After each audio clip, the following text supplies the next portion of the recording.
sallallahu alaihi wasallam. Ndugu yangu, leo ni katika siku ya Ijumaa. Ninaamini umeshaingia katika ibada ya Ijumaa, swala hii, na umepata mawaidha mbalimbali.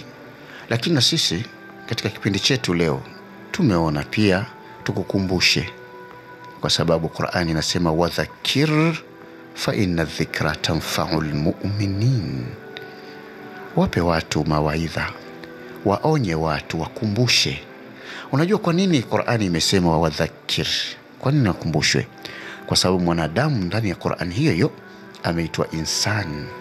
Kusoma aya nyingi, Qur'ani inasema ya ayyuhal insan ma gharraka bi rabbikal karim alladhi khalaqaka fasawwaka fa'adalak fi ayi suratin ma sha'a rakkabak. Qur'ani inamuita mwanadamu kwa jina la insan. Insani ni nani? Ma summiya al-insan illa binisyanihi au bikathrati nisyani. Mwanadamu ameitwa kwa lugha ya Kiarabu insan kwa sababu anasahau sana.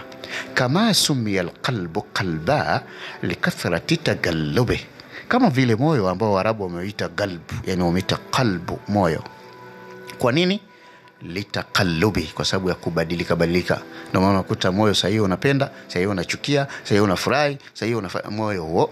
Kwa hiyo mwanadamu naye ameitwa insan katika Qur'an kwa sababu anasahau. Ndio maana Qur'ani ikaja ikasema wadhakir fa inna dhikra tanfa'ul mu'minin. Katika aya nyingine fadhakir